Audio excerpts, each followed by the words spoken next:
video and write down any definitions or examples that you want.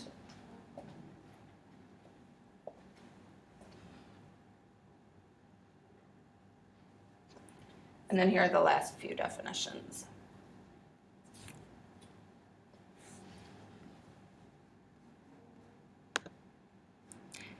Here are the examples we did in class with the answers. So again, just leaving this up long enough for you to pause the video and jot down what you need to.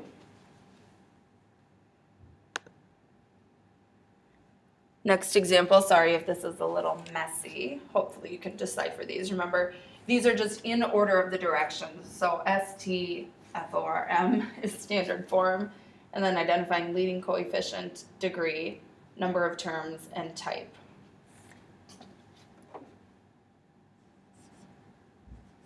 Get rid of that for you so you can read it a little easier. And then the second example.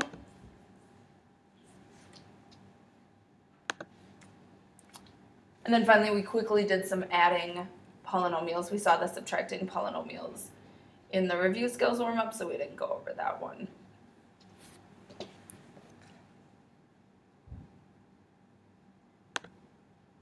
All right, so starting at the beginning, here is the lesson for tomorrow, looking at multiplying polynomials. So a lot of this has to do with remembering how to multiply monomials, which we saw as a review skills question 2 today. When we're multiplying polynomials, or when we're multiplying monomials, we add the exponents. The heart of the lesson is going to be expanding binomials, and we'll see that in our second example. So with multiplying polynomials, what I do is I use distributive property. FOIL no longer works because we've got 3 terms in the second set of parentheses instead of just 2. So I distribute the 3x to everything in the second set of parentheses. 3 times 2 is 6, x times x squared is x cubed. 3 times 3 is 9, x times x is x squared, and 3x times negative 1. And then I distribute the negative 2 to everything in the second set of parentheses. Negative 2 times 2x squared is negative 4x squared, negative 6x, and the negative 2 times negative 1 is a positive 2.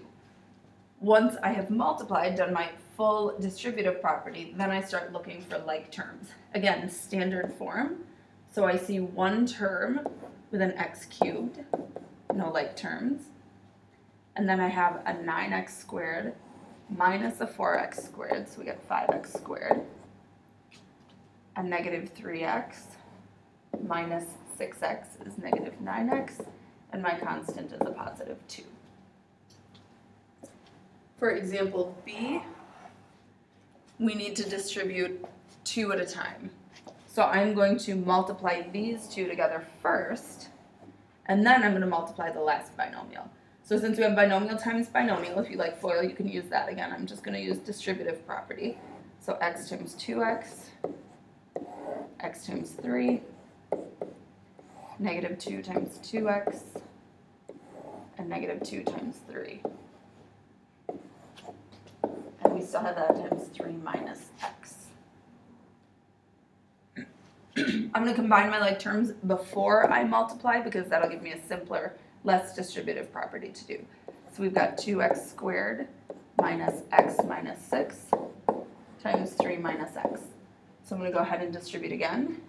2x squared times 3. 2x squared times negative x. Make sure you add those exponents. And then I'm going to have the negative x times 3. And then the negative x times negative x. This distributive property doesn't work so nice for my arrows. Sorry, that's a positive x squared. The negative times negative gives us a positive. And then negative 6 times 3. And negative 6 times negative x. Sorry, negative 6 times negative x is positive 6x. And then finally we combine our like terms. Remember to put that in standard form. So I see, again, a cubic term by itself, so we get negative 2x cubed. And then I see 6x squared plus x squared for a total of 7x squared. I'm sorry? Can I use your pencil sharpener? Yeah. And then we have negative 3x plus 6x 3x, and our constant is minus 18. All right, so then the next piece we're going to look at is a binomial expansion. Where this comes from, I could go through the whole process. It's partial products, and then you'll see the like terms grouped together. I'm just going to go through the process, and if you're curious about where it comes from or where all of these numbers are coming from or how it works, we can go over that in class tomorrow. So the binomial expansion, the coefficients come from Pascal's triangle. So I'm not sure if you've seen that before. Pascal's triangle is here in the end in our chart. And the first two rows are 1 and 1, 1. After that, the outside term is always 1, and the middle terms come from combining the terms that are above it in the previous row. So 1 plus 1 is 2, 1 plus 2 is 3, 2 plus 1 is 3, 1 plus 3 is 4, 3 plus 3 is 6, 3 plus 1 is 4, and so on. So you can generate the rows in Pascal's triangle from the previous row. So those, if you notice, are the coefficients in the expansion. So our first expansion we have here is this a plus b to the 0 power. That corresponds, this is actually called the 0th row in Pascal's triangle. This is row 1, row 2, row 3, row 4, row 5. So to the 0 power is just 1, that's all you get. And then a plus b to the first power, of course, is a plus b. The coefficients in each of those expansions are 1a plus 1b. The chart got a little hard to read. So this is a plus b squared. This is a perfect square trinomial, and we looked at those patterns a lot. When we were completing the square, we always made sure that we had plus 2 or minus 2 in the middle, depending on how we were setting that up. And then again, the coefficients of a squared and b squared are 1. So let's take a look at an example. We've got 2x minus y to the 5th power. So it's going to look something along these lines when we're all done expanding it. Now remember, what this means is 2x minus y times itself 5 times. Now we saw in that first example where we had a binomial times itself 3 times, and that was a bit of work when we had to distribute and distribute again. So to the 5th power would be really a lot of work if we're using distributive property. So instead we're going to set up a chart. We need 3 rows in our chart. And the first row will be the coefficients. The second row will be I'll call it the x variable. And the third row will be the y variable. One more pattern that I want you to notice, if you can read it, is looking through, we'll look at the 5th row. Our first term is a to the 5th, and then it's a to the 4th, a cubed, a squared, a, and then a to the 0 power on the last term. So the power on the first variable starts with the highest power, what you're raising it to for the binomial, and then decreases until it disappears. So if you notice, we actually have 6 terms in our expansion, so I need 6 columns in order to fit everything in.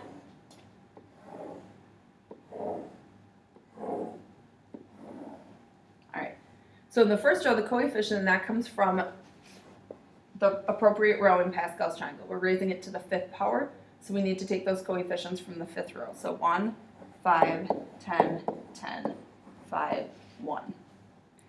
What we do is we take this entire first term, this 2x, and it will be 2x to the 5th. And then the power decreases, 2x to the 4th, 2x cubed, 2x squared, 2x to the 1st, and then 2x to the 0 power is 1, so it disappears in that last term. And then take a look at our b's. So here, looking backwards, we've got b to the 5th, b to the 4th, b cubed, b squared, b, and it's not at all on the first term. So now I'm going to do my last row backwards. Keep in mind that this is a negative y. So it's negative y to the 5th, negative y to the 4th, negative y cubed, negative y squared, negative y to the 1st, and then it disappears. It isn't at all in the first box. I'm going to try and move this b down so I have more room to work here.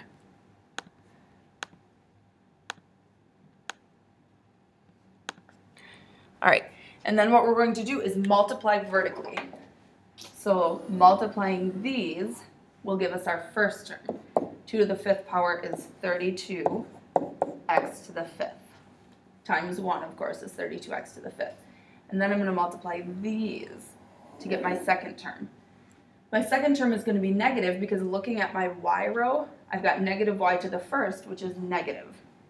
2 to the 4th is 16, times 5 is 80. X to the 4th, y. All right, looking at my third column, negative y squared is positive, so I'm going to have a positive term. 2 cubed.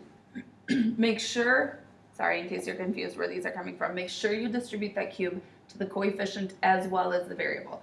So I'm doing 2 cubed is 8 times 10 gives me 80, and then throwing my variables there, my x cubed and my y squared.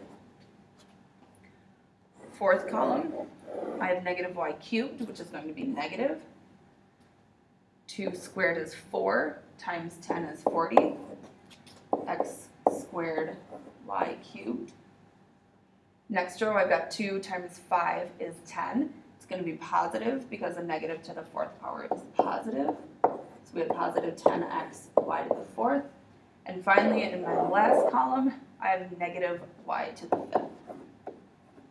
And our expansion is already in standard form because we started by putting our x to the 5th, x to the 4th, and so on down the line. So remember, when you're looking at a term with more than one variable, you choose the variable that's closest to the beginning of the alphabet and put it in standard form for that variable. So x to the 5th, x to the 4th. It doesn't matter that y is out of order or y goes backwards. All right, let's take a look at one more just to practice. This one we've got 3x minus 2 quantity cubed. So again, we set up our chart. We always need 3 rows, 1 for the coefficient, 1 for the first term, and 1 for the second term. So I'll call it first term, second term. And this time, it's always going to be 1 more than the power. So my power is 3. I need 4 columns. So sliding back up so you can see the row we're looking at in Pascal's triangle. We need the third row. So the coefficients are going to be 1, 3, 3, 1. So that goes in my top row here.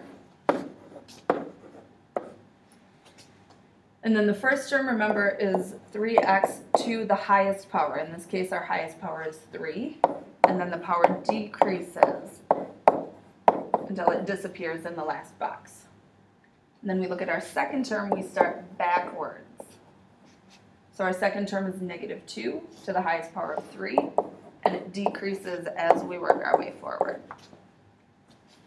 And then we multiply vertically to get our answer. 3 cubed is 27, times 1 is 27, x cubed. Again, make sure you're distributing that power to both pieces if there's a coefficient as well as a variable.